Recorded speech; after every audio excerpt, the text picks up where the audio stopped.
Hello, ladies and gentlemen, and welcome back to our series on mixing. In case you missed the last video, we actually set up our session for mixing, so if you missed that video, I would highly recommend going and checking that out now. I will leave a link in the description below. So in today's video, we're going to be refining the balance of all tracks. It's important to consider that the goal of a mixing engineer is to reach the final result with as little processing as possible. When you're using digital effects plugins, the more plugins that you use, the thinner your sound will ultimately become in the end. So in my opinion, the most important aspect to actually mixing is setting the proper levels and balancing the tracks relative to one another so that they aren't fighting each other for space. So let's go ahead and take a look at what this actually means.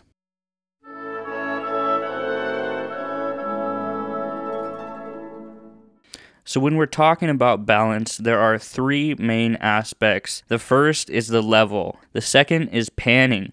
The last aspect of balance is the timbre of each track. So we can actually use EQ to remove unnecessary frequencies of each track. And this is really important because oftentimes if frequencies are clashing, it's going to sound harsh to the ear and quite unpleasant. A lot of things are going to become lost in the mix, and our goal is to create a space for each individual track.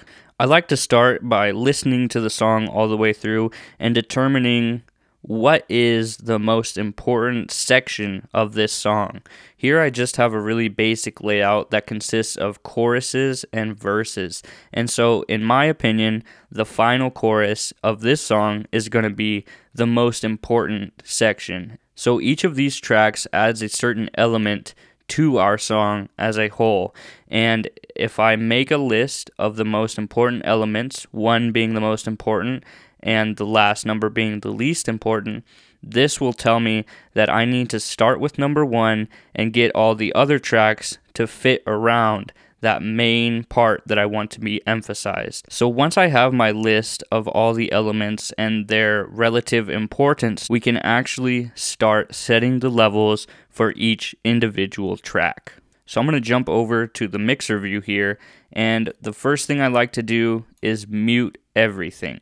So what I've gone ahead and done is muted everything that is in the chorus. So now I'll actually refer to the list I've made and bring in the first element. Now this first element, like I said, is the most important element to my mix, and this is all subjective opinion. In my opinion, one of the most important elements and the thing I want to emphasize within this chorus section is going to be this track labeled Cuckoo Double. So let's just go ahead and give it a listen. I'm down to ride. I'm down to ride. I'm down to ride.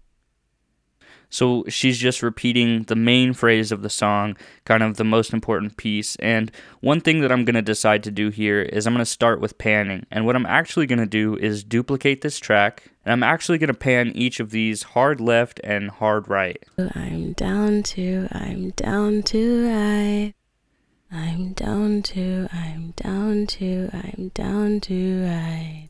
So now I'm going to go ahead and try to fit my next element within this first one that we've already set up.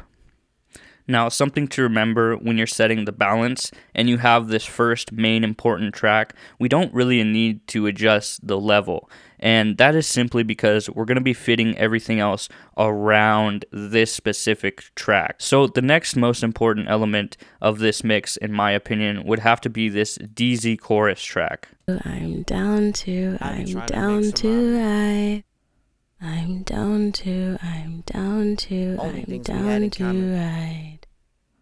So something that I'm hearing with this DZ chorus track is that it's just not loud enough.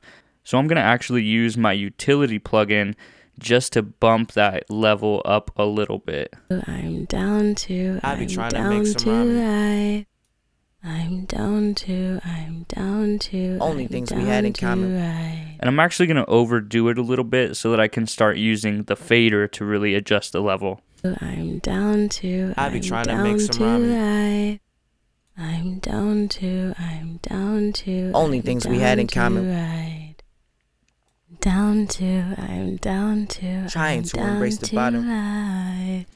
And I think I'm also going to pan this a little bit to the left because there is another vocal that we're actually going to add to this, which is this cuckoo main. And I think I want to pan that a little bit to the right because I'm trying to create a really wide stereo image within this chorus. And then I'm going to separate that and contrast it from the verse where I'm going to have all the vocals pretty much in the middle.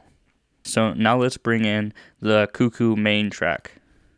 And we'll just pan it to the right a little bit just to start it out. I'm down to, I be I'm trying to down make to some rhyme. I. You be trying to make some noise. I'm down to, I'm down to. Only I'm things we had in down common. to We I. both hate your fucking voice. So what I've actually decided to do is actually bring the tracks that we started with just down a little bit. I think they're a little overbearing and a little bit too loud overall. I'm down to, I be I'm trying to down make some rhyme. I. You be trying to make some noise. I'm down to, I'm down to. Only I'm things we had in down common. to We both hate your fucking voice. Down to, I'm down to. Trying I'm to down embrace the to bottom. I. We ain't had no other choice. I'm down.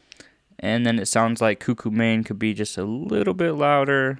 So we'll go ahead and bump that up. I'm down to, I be I'm trying to down make some rhyme. I. You be trying to make some noise. I'm down to, I'm down to. Only I'm things we had in down common. to We both hate your fucking voice. Down to, I'm down. Alright, so I'm pretty happy with how these vocals are sounding. We can always come back, but the main thing is just to get that initial balance set up. The next thing that I think is the most important in my mix is this bass riff track. So let's go ahead and add that and see how we're sounding now. I'm down to, I be I'm trying to make down some rhyme. to You be trying to make some noise. I'm down to, I'm down to. Only I'm things we had in down common. to We both hate your fucking voice. Down to, I'm down to. Trying to I'm embrace down the bottom. We ain't had no other choice. I'm down to I. Only things we had in common. We both trying to fill. So with this bass riff, I've actually decided that I want to take out some of the high frequencies and see how that sounds. I'm down to, I be I'm trying to down make some to rhyme. You be trying to make some noise. I'm down to, I'm down to. Only I'm things we had in down common. to We both hate your fucking voice. Down to, I'm down to. Trying I'm to down embrace the to bottom. We ain't had no other choice. I'm down to I. Only things we had in common. We both trying to fill a void. Okay, so now let's bring in the next element, the drums. I'm down to, I be I'm trying to down make some rhyme. You be trying to make some noise. I'm down to, I'm down to. Only things we had in common. We both hate your fucking voice. Down to, I'm down to. Trying to down embrace the to bottom. We ain't had no other choice. I'm down to I. Only things we had in common. We both trying to fill a void.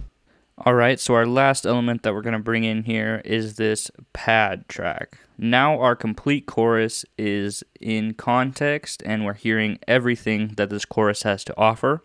Now we can kind of make changes relative to one another as we listen. I'm down to, I be trying to make some rhyme. You be trying to make some noise. I'm down to, I'm down to. Only things we had in common. So just off the bat, I'm going to add an EQ and actually cut out the lows of this pad so that they're not interfering with the bass. I'm down to, I be trying to down make some rhyme. You be trying to make some noise. I'm down to, I'm down to. Only things we had in common. We both hate your fucking voice. Down to, I'm down to. Trying to down embrace the to bottom. We ain't had no other choice. I'm down to I. Only things we had in common. We both trying to fill a void.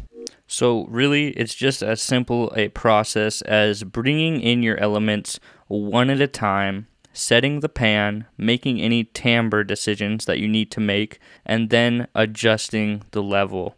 Right now, what I can tell just by doing this balancing process is that quite a few of my tracks need some compression. Their levels are a bit all over the place, especially in the bass track and the pad track. Adding some compression will definitely help maintain a stable level. So now what I would do is kind of rinse and repeat this process.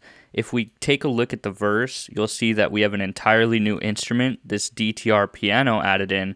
So what I would do is I would actually loop a section of this verse and I would process that just in the same exact way. Now, the reason we make our list of importance is because we want to retain as much information as possible within our most important tracks. This means that as we add tracks to the mix and their frequencies start clashing or they're too loud, we turn down those tracks that we added and we adjust the timbre of the tracks we added rather than manipulating our most important elements that we want to be emphasized. Balance is an engineer's main job. Without balance, you really just have a turd. And like my dad always said, you can polish a turd, but at the end of the day, it's still a turd. So if you're having trouble setting a balance and using those faders properly, you might want to consider utilizing the mute button. However, when you utilize the mute button, listen to the other tracks rather than the track you're muting. So listen to the surrounding elements and determine whether adding this track clashes with the existing tracks or fits within the mix.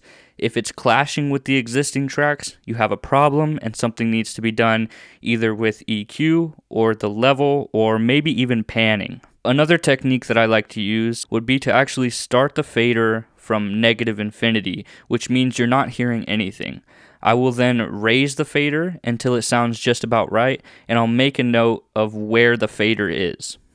The next thing that I'll do is make that same track too loud. So I'll turn the fader up pretty much to the maximum, and then I'll start lowering the fader until I think it sounds right. So now we have a lower threshold and a higher threshold. So what I'll do is I'll experiment within the range that I've created for myself and determine what sounds best using the muting technique that I previously described. Now, I'm not putting in the video the reference tracks that I'm using because I don't want to get copyright claimed, but I am constantly referring to those reference tracks to see if my levels are somewhat within the same zone.